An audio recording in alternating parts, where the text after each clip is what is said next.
Hello, I'm Ray Smith.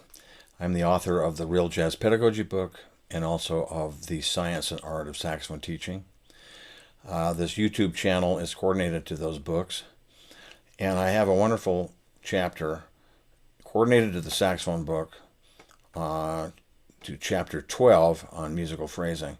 You should have either seen that before this or at least reference that chapter after this, because it deals with a lot of other issues and a lot of more advanced issues. But today I had a student in that had issues with phrasing on a piece he was working on the tenor. And I'd like to just illustrate some things that we've talked about today that I think would be helpful to maybe a lot of you. So this is really just kind of extending and maybe giving a few more examples in reference to chapter 12. Go look at that in the saxophone playlist. It's in the advanced concept folder playlist. So the metaphor that I would like to share with you is that playing is like speaking. When I speak to you, I have two things happening here. I'm phrasing to certain words that I feel like are important, that I want to make sure you get. And then other words are less important. The words are not equally important in the sentence. Or let's say that I make even every syllable of equal importance. It would be like if I talked like this, there would be no phrasing. I hear people play music that does sound a little bit like that sometimes. So this issue deals with certain notes that are more important than other notes. If all the notes are created equal, then there's no phrasing. It's the same if I'm speaking, of course. Everything's the same. And I change the meaning subtly by changing the emphasis. You know what I mean? You know what I mean? You know what I mean? You know what I mean? You know what I mean? Where that emphasis is really changes subtly what I mean, if you see what I mean.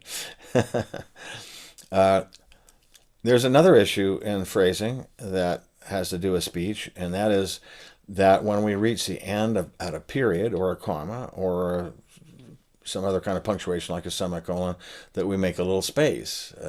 We leave a little silence for a second so that it separates elements. When my kids were younger, they'd write a report for school, and then they'd have to read the report to the class. And so I would help them practice reading the report. Well, it usually started out being kind of like this. When you do water thoroughly, let plants use up most of the water they're given, and then water thoroughly again. How often is this? It depends on the situation. Light soils require more frequent water. Heavier soils require less. For established fruit trees in lighter soil, usually once a week is enough. In heavier soils, and as the trees get older, water once or twice a month or only rarely. If you find yourself watering daily, you're probably not watering it deeply enough. Well, this is hard to gain intelligibility. What am I saying? But I try to help my children understand when you see a period or a comma, you make a phrase. That's where it phrases, and you need to make a pause. When you do water thoroughly. Let plants use up most of the water they're given, and then water thoroughly again. How often is this? It depends on the situation. Light soils require more frequent water. Heavier soils require less. For established fruit trees in lighter soil, usually once weekly is enough. In heavier soils, and as the tree gets older, water once or twice a month, or only rarely. If you find yourself watering daily, you're probably not watering deep enough. Again, proper watering depends on a number of factors. The soil itself, the presence or absence of mulch, the weather, the wind, the time of year, the age of the plant, and the type of rootstock. Now there's a lot more intelligibility there. You know what I'm talking about. So putting the spaces in the right places. And of course that also dictates in music where we breathe. Well, in speech too, where we take a breath. We don't normally take a breath just before the last word of the sentence. It breaks things up. So we also don't take a breath right after the first word or two of the sentence. You can take this analogy quite a ways. So we were playing this piece earlier today, and it seemed like it was coming out like this.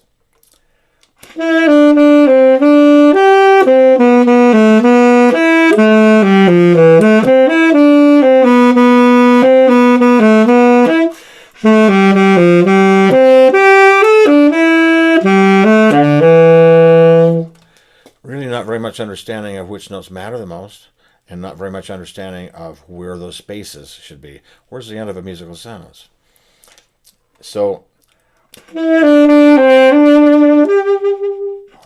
note on beat 3, 1 and 2 and 3, 4. The 4 is a release.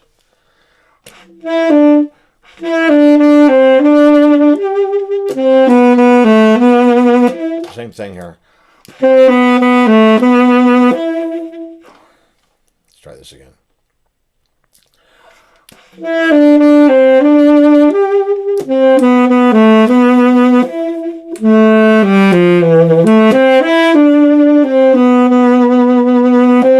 No, there's a period there.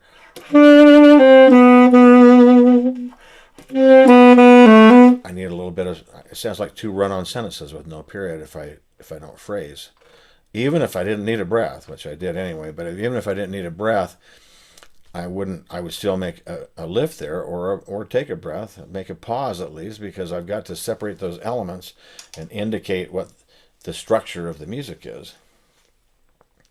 So here's an example of a phrasing is usually written poorly in music. For some reason they don't get edited like I think they should be, but this is written this way. This is the phrasing that's indicated on the next part.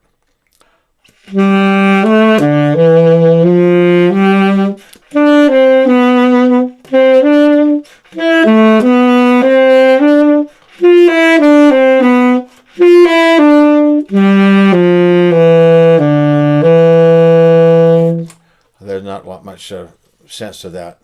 If we want to make music, I would phrase more of the notes together. More, think in sentences. Or clauses, at least.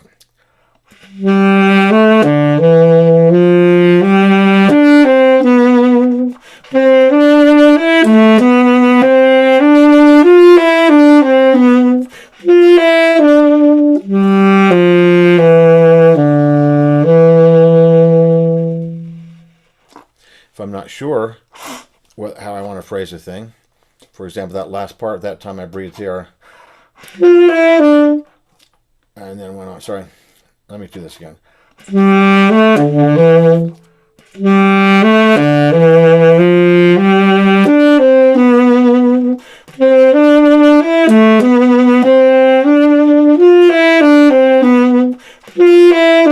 So do I breathe there, or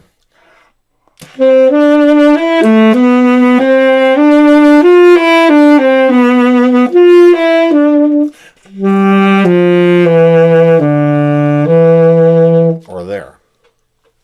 You see what I'm saying? So there's sometimes more than one right answer to this.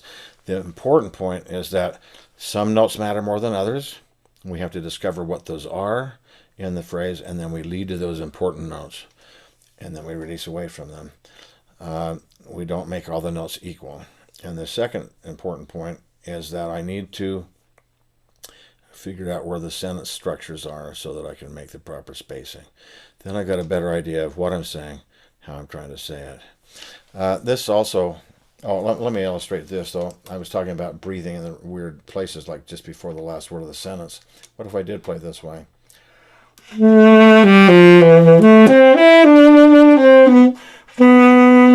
But I was out of breath.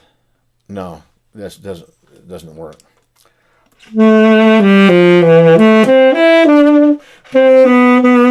Not much better. No. So this all belongs together. Down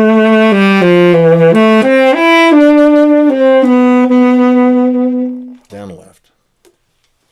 So this doesn't just apply, in my mind, to classical things. This applies equally well to jazz phrasing. It's all based on the idea that the notes are not created equal, that some notes matter more than others, and that we have to make the spacing in the right places, which indicates also, of course, how our breathing will work. Let me take something a little different. I'm just changing to a jazz setup. Let's say that I'm playing this.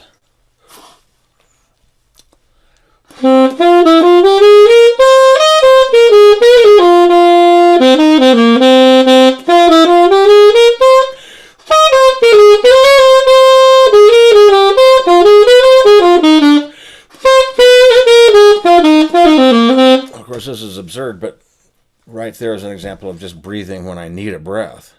Well, that doesn't work when I'm trying to deal with making music. So what have I got here? I've got a pickup note.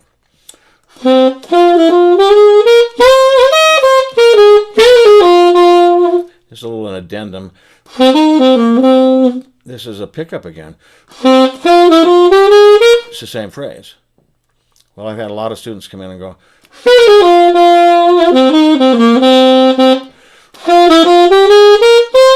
no, it's not an ending note to that phrase. It's a pickup note to that phrase.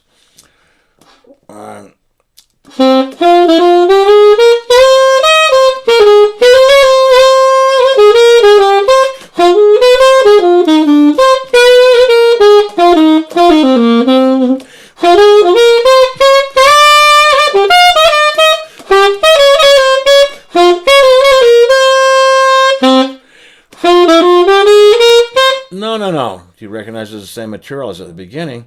At the beginning, that bottom note was a pickup note. It belonged to what was coming.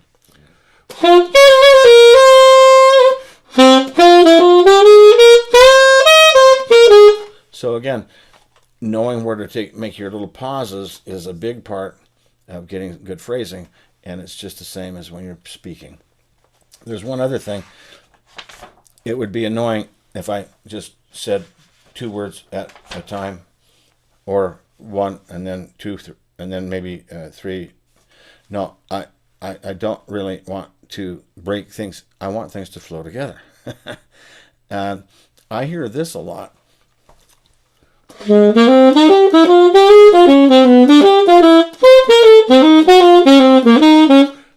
Well, our tonguing is we're tonguing up beats, slurring a downbeat. That's kind of our default pattern. D, da, da, da, da. It can make you play 2 plus 2 plus 2 plus 2. But 2 plus 2 is too small of a unit for that many repetitions.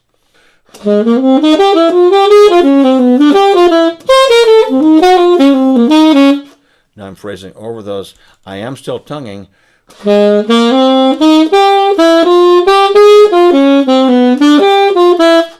course, the top notes of contours are breaking things up for me there.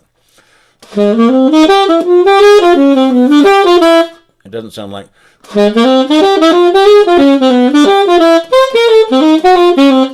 2 plus 2 plus 2 plus 2. Unfortunately, this is an affliction in jazz phrasing. Unit of 2 is too small, like I say. So you've got to phrase in sentences. You've got to think in larger phrase structures. Where's my sentence here?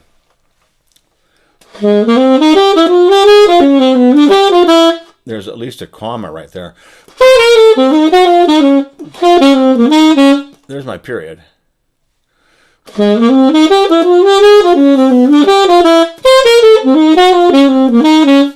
New sentence.